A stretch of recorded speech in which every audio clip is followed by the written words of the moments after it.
जी नमस्कार, स्वागत है आप सभी का स्टडी आपका यूट्यूब चैनल पर और मैं हूं सुजीत वर्मा। इस वीडियो में हम पढ़ेंगे क्लास 6 का इतिहास। NCERT बुक का है ना, इतिहास हिस्ट्री। पहला चैप्टर है जिसका नाम है क्या, कब, कहाँ और कैसे। ये सीटेट के लिए इम्पोर्टेंट है और भी एग्जाम्स के लिए भी इम्पोर्टेंट होंगे। तो चलिए, फर्स्ट पॉइंट यहाँ पर है सिंधु तथा इसकी सहायक नदियों के नाम। झेलम, चिनाब, रावी, सतलज, ब्यास नदी सिंधु नदी की सहायक नदियां हैं। सिंधु नदी अरब सागर में जाकर मिलती है। सिंधु नदी का सहायक नदी कौन कौन है, सारे का नाम आप याद रखेंगे। और सिंधु नदी कहाँ गिरती है, तो अरब सागर में गिरती है। नेक्स्ट पॉइंट है आपका गंगा तथा इसकी सहायक नदियों के नाम।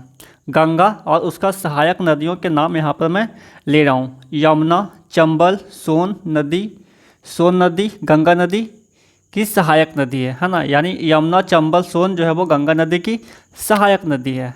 चलिए नेक्स्ट चलते हैं।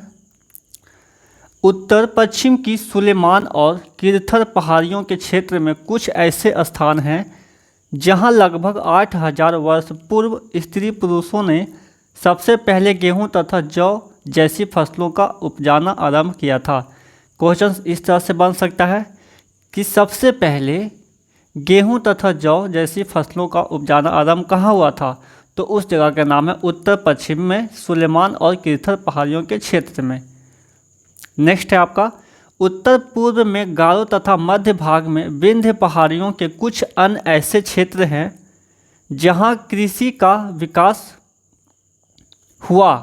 जहाँ सबसे पहले चावल उपजाया गया वे स्थान विंध्य के उत्तर में स्थित थे।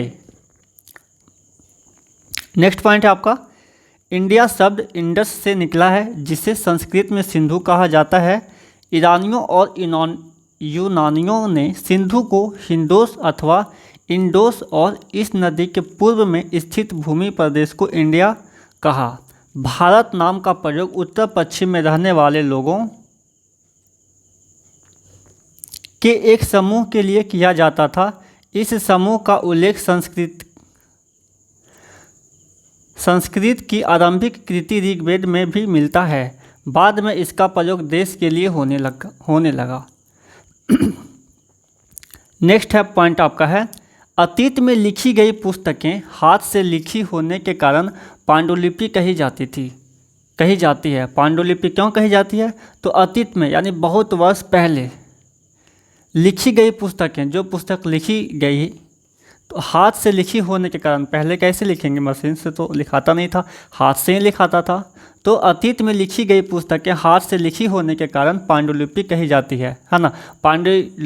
पांडुलिपि क्यों कही जाती है, पहले की लिखी पुस्तकें, क्योंकि वो हाथ से लिखी होने के कारण, हाथ से लिखा होने के कारण वो पांडुलिपि कहलाती है। नेक्स्ट पॉइंट है आपका पुरातत्वविद से आप क्या समझते हैं। पुरातत्वविद पत्थर और ईंट से बने इमारतों के अवशेषों, चित्रों तथा मूर्तियों का अध्ययन करते हैं। यानी पत्थर और ईंट से बने इमारतों के अवशेषों, चित्रों तथा मूर्तियों का अध्ययन करने वाले को हम क्या बोलते हैं, पुरातत्वविद। तभी तो ये इतिहास में पता लगाते हैं। नेक्स्ट पॉइंट है आपका इतिहासकार उन्हें कहते हैं जो अतीत का अध्ययन करते हैं, यानी बीते हुए समय का जो अध्ययन करते हैं उन्हें हम इतिहासकार कहते हैं। नेक्स्ट पॉइंट है आपका आज अंडमान द्वीप के अधिकांश लोग अपना भोजन मछलियां पकड़कर, शिकार करके तथा फूल के संग्रह द्वारा प्राप्त करते हैं। इसके विपरीत शहरों में रहने वाले लोग खाद्य आपूर्ति के लिए अन्य व्यक्तियों पर निर्भर करते हैं। नेक्स्ट पॉइंट है वर्ष की गणना ईसाई धर्म प्रवर्तक ईसा मसीह के जन्म की तिथि से की जाती है। यानी वर्ष की जो गणना होती है वो ईसाई धर्म प्रवर्तक ईसा मसीह के जन्म की तिथि से की जाती है। नेक्स्ट पॉइंट है आपका अंग्रेजी में BC, हिंदी में ईसा पूर्व का तात्पर्य बिफोर क्राइस्ट ईसा पूर्व होता है। जैसे अंग्रेजी में क्या बोलते हैं, BC है ना, इस तरह से लिखते हैं BOC, तो हिंदी में उसका मतलब क्या होता है, ईसा पूर्व, जिसका तात्पर्य है BC का मतलब बिफोर क्राइस्ट। यहाँ पे BC देखें ना, इसका मतलब होता है बिफोर क्राइस्ट, ईसा मसीह के जन्म से पहले का समय। नेक्स्ट पॉइंट है आपका फिर एडी है, बीसी और एडी दो शब्द आते हैं। बीसी आपने समझ लिया, बिफोर क्राइस्ट, ईसा मसीह के जन्म के पहले का समय। अब आता है एडी। एडी एडी हिंदी में यह एनो डोमिनी नामक दो लैटिन शब्दों से बना है। इसका तात्पर्य ईसा मसीह के जन्म के वर्ष से है। एडी का मतलब ईसा मसीह के जन्म के वर्ष से है, और बीसी का मतलब ईसा मसीह के जन्म के पूर्व से है। नेक्स्ट पॉइंट है आपका,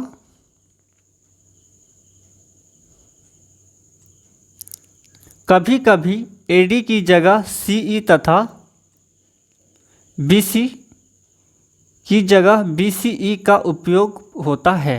सीई मीन्स कॉमन एरा, और बीसीई का मतलब बिफोर कॉमन एरा। बीपी का मतलब बिफोर प्रेजेंट, वर्तमान से पहले।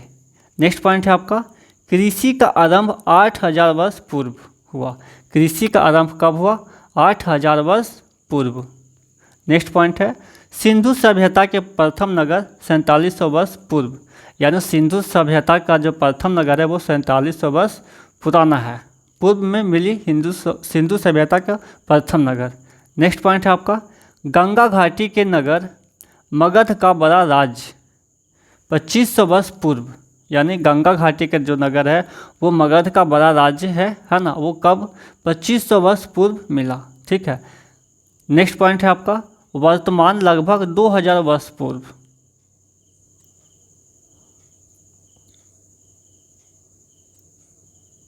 वर्तमान का समय में कहेंगे तो लगभग 2000 वर्ष पूर्व। चलिए, आपका सेकेंड चैप्टर है आरंभिक मानव की खोज में। तो चलिए इसमें कुछ मेन पॉइंट्स है, इसे जान लेते हैं। जो इस उपमहाद्वीप में 20 लाख साल पहले रहा करते थे, आज हम उन्हें अखेटक खाद्य संग्रह के नाम से जानते हैं। भोजन का इंतजाम करने की विधि के आधार पर उन्हें इस नाम से पुकारा जाता है। नेक्स्ट पॉइंट है आपका, पूरा स्थल जहाँ पर अखेटक खाद्य संग्राहकों के होने के प्रमाण मिलते हैं। अखेटक का मतलब वो जंगल में, पहाड़ों में रहते हैं, ठीक है, और शिकार करके वो अपना भोजन करते हैं, जिसे हम लोग शिकारी भी बोलते हैं। तो वही उसी का मतलब हुआ आपका अखेटक। नेक्स्ट पॉइंट है आपका, उद्योग स्थल। जहाँ लोग पत्थर से औजार बनाते थे, उन स्थलों को उद्योग स्थल कहते हैं। उद्योग स्थल किसे कहते हैं? तो जहाँ पर लोग पत्थर से औजार बनाते थे। चलिए नेक्स्ट क्वेश्चन पे चलते हैं, प्रश्न पे, ये टॉपिक पे चलते हैं। जो नेक्स्ट पॉइंट है आपका, आवासीय उद्योग स्थल।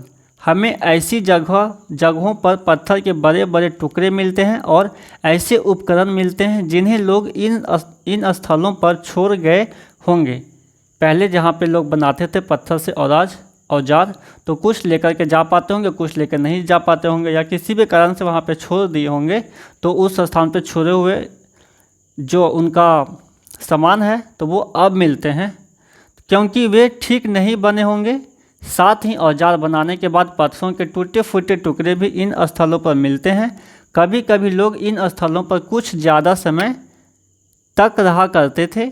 ऐसे स्थानों को आवासीय और उद्योग स्थल कहते हैं। नेक्स्ट पॉइंट है आपका, भीमबेटका। भीमबेटका के बारे में आइए जानते हैं। आधुनिक मध्य प्रदेश भीमबेटका के नाम से जाना जाता है।